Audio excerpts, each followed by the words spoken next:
Karena kritik dari publik ini apa kita akan kembali kepada Orde Baru. Antara waktu reformasi, salah satu perjuangan reformasi itu adalah menghentikan dua fungsi TNI dan Polri sebelumnya. Silakan. Baik, Bang Karni. Jadi apapun namanya kebijakan pasti ada basisnya, regulasinya yang menjadi bahan pertimbangan. Jadi yang namanya PC, ada PCS, ada PLT, ada PLH. Saya ingin berikan dulu klarifikasi supaya jelas. Baik. Untuk Jawa Barat itu istilahnya adalah penjabat. Jadi penjabat gubernur. Itu beda dengan juga PLT. Demikian juga untuk Sumatera Utara juga penjabat gubernur. Kalau penjabat gubernur sesuai dengan Undang-Undang 10/2016 tentang pilkada, itu kalau gubernur yang definitif itu sudah berakhir masa jabatannya. Namanya akhir masa jabatan AMJ.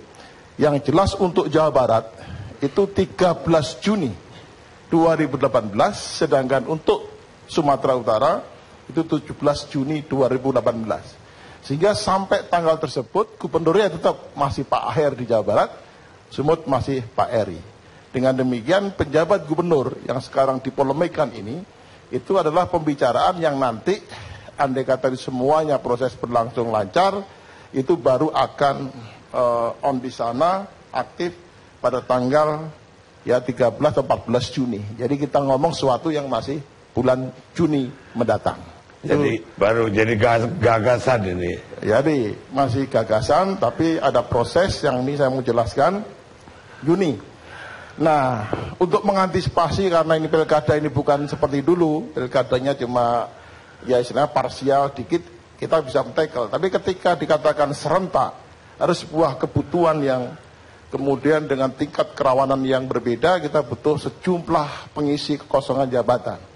Nah, serentak. Karena itulah, karena pilkada juga menjadi gawe bersama nasional yang harus sukses, Bapak Menteri Dalam Negeri bersurat sebenarnya secara tertulis, tidak menunjuk provinsi, tidak menunjuk orang, ya kepada tidak hanya ke Kapolri, kemudian kepada Polhukam, kepada Kumham, beberapa kementerian, kemudian untuk sekiranya dapat membantu, ini tugas perbantuan, membantu Kemendagri kalau ada calon yang memang tepat dan bisa sesuai dengan kompetensinya untuk ditempatkan sebagai entah itu penjabat gubernur, penjabat sementara maupun PLT.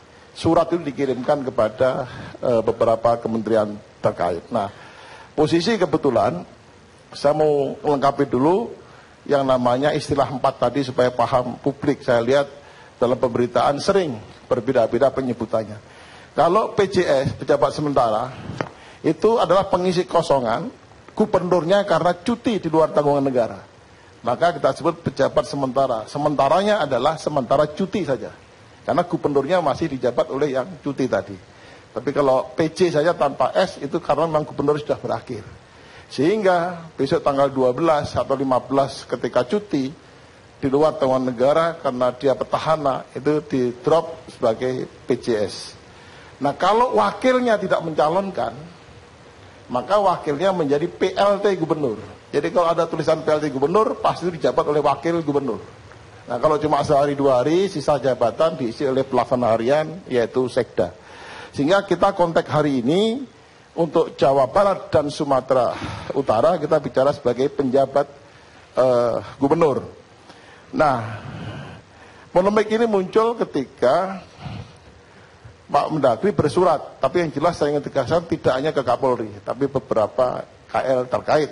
Nanti akan dikumpulkan untuk dipertimbangkan, diusulkan kepada Bapak Presiden Republik Indonesia. Jadi itu bahasa kita adalah itu. Nah, dari sekian surat ini, yang kemudian pertama kali merespon dengan cepat adalah Pak Kapolri, posisinya. Jadi dalam posisi kita, tidak menunjuk siapa orangnya, tidak, provinsi mana, tidak. Itu adalah kebijakan lokal dari Bapak Kapolri, itu posisinya. Akhirnya ditunjuk 2 orang yang Kemudian disebutkan itu Pak Irjen Iriawan dan Pak Irjen Martuani Surmin. Itu posisi kebijakan di internal Kapolri, dan itu pun usulan belum disampaikan kepada Bapak Menteri Dalam Negeri. Jadi belum, itu baru pembicaraan informal saja. Nah ini kami sambil menunggu dari kementerian lain untuk masuk. Saya kira itu posisi yang pertama, Bang Karni, statusnya. Kemudian yang kedua, jadi bulan Juni nanti, jadi baru kita akan aktifkan.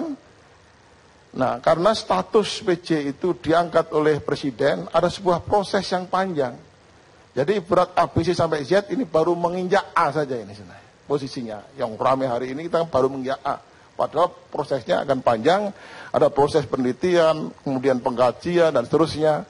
Termasuk juga bagian dari proses itu yang mendengarkan berbagai pendapat.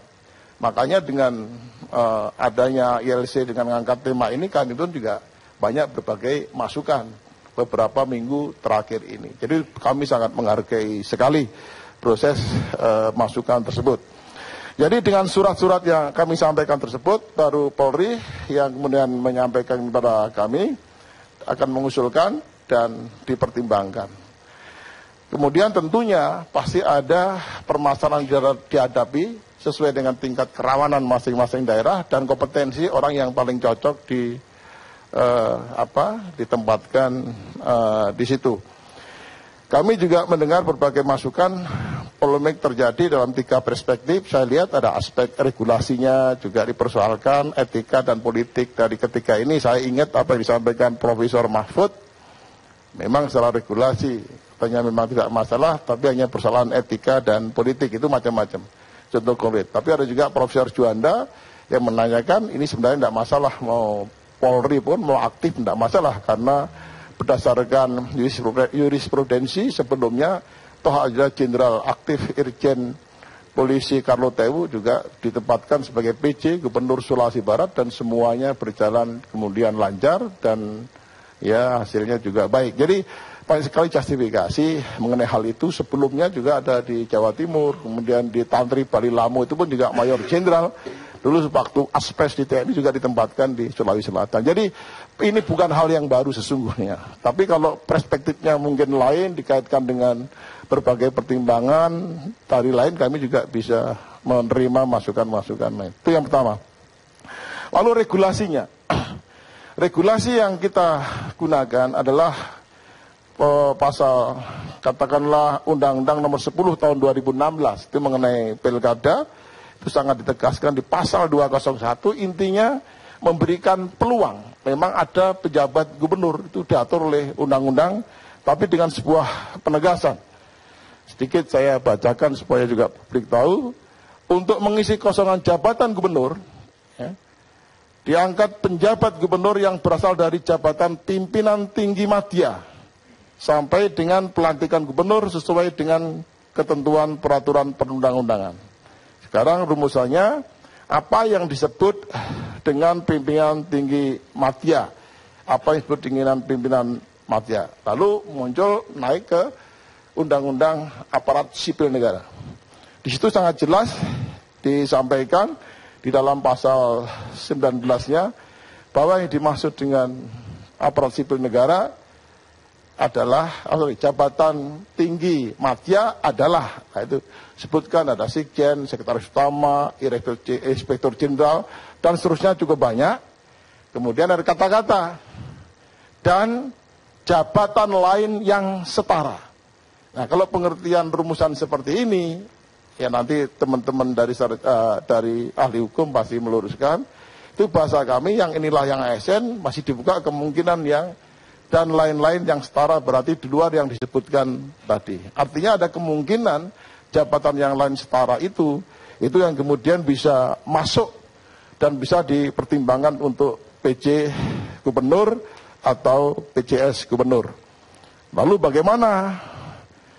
Apakah kemudian polisi ini harus, kalau misalkan nanti diangkat itu masih bisa aktif atau harus berhenti? Karena di dalam pasal 201, pasal 10 dari Undang-Undang 10 2016 dikatakan harus jabatan atau pimpinan tinggi media dan dikatakan harus mundur, maka ini ada juga pengaturan yang lain sesuai dengan PP nomor 21 tahun 2002 tentang perubahan atas PP 15. Ini mengatur mengenai status anggota TNI atau Polri yang menjadi PNS untuk menduduki jabatan struktural. Itu tegas sekali, tidak perlu mundur sebenarnya.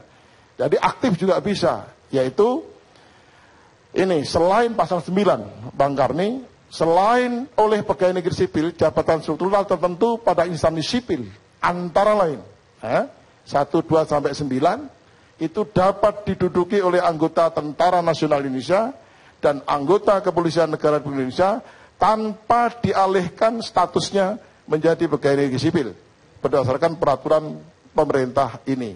Itu menyangkut penugasan yang sifatnya di kantor Menteri Koordinator Bidang Politik dan Keamanan.